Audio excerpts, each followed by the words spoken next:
Hello, lovely soul, and welcome back po sa aking channel. Nahihirapan po ba kayong mag-meditate? Kasi sa tuwing magme-meditate kayo is nangingibabaw yung ego nyo. Yung ego po natin is yung reasoning side natin, okay?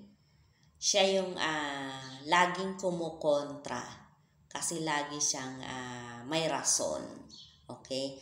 Yun po yung ating ego na tinatawag, yung ating reasoning side. So kapag magme-meditate po kayo at nangingibabaw yung ego nyo, imagine nyo lang po na umaakyat kayo sa isang puno. Okay? At sa bawat paghakbang nyo paakyat sa sanga ng puno na yun is isang bad experiences nyo yung nagkaroon ng healing. Okay? Yung napapagaling nyo na. Okay? And sa pag-akyat nyo again, sa paghakbang nyo ulit, paakyat sa sanga ng puno na yon is isang addiction naman ang naiwaksi nyo na. Okay? Nagkaroon din ng healing. Hanggang sa paakyat kayo ng paakyat, another healing ang nangyayari sa inyo. Okay? Hanggang sa malapit na kayo doon sa tuktok. Okay? Yun po yung imagine niyo, yung umaakyat kayo sa puno.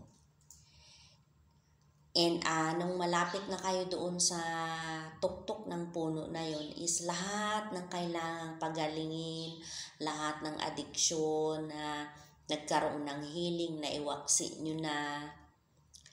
And hanggang sa makarating kayo doon sa tuktok o sa pinakataas ng puno at pagdating nyo doon is nakita nyo si Heavenly Father, si Jesus Christ, si Mama Mary, ang iyong mga ancestors, ang iyong guardian angel, at lahat sila is pumapalakpak sa'yo at wini-welcome ka. Kino-congratulate ka dahil sa wakas ay napagtagumpayan mo na ang iyong mga pinagdaanan na mga pagsubok. Dahil sa wakas na paghilom mo na yung mga sugat dyan sa puso mo. Dahil sa wakas, yung addiction na ginagawa mo is nagkaroon na ng healing. Naiwaksi mo na. Okay po, lovely soul. At kino-congratulate ka nila dahil sa sinasabi nila sa'yo, welcome home. Dahil sa wakas, you are home. Nakilala mo na ang iyong sarili kung sino ka ba talaga, ang iyong true nature. Dahil sa wakas, you are one with the universe. You are one with the source again. Kaya wini-welcome home ka nila. Okay po, lovely soul. Dahil sa wakas, you are one with the Creator again. Okay? So, ganyan lang po yung imagine ninyo sa inyong journey. And kapag nagme-meditate kayo na nahihirapan kayo kasi nangingibabaw yung ego nyo. Ganyan po yung imagine niyo every time na magme-meditate kayo. And alam ko na mapagtatagumpayan mo yung journey mo na yan.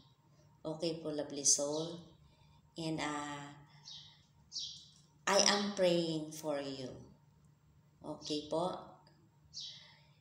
So, I hope na nakatulong po sa inyo itong sinishare ko na ito sa inyo kasi dati po ako sobrang napaka-negative na ng pag-iisip ko dahil sa mga naranasan ko sa buhay.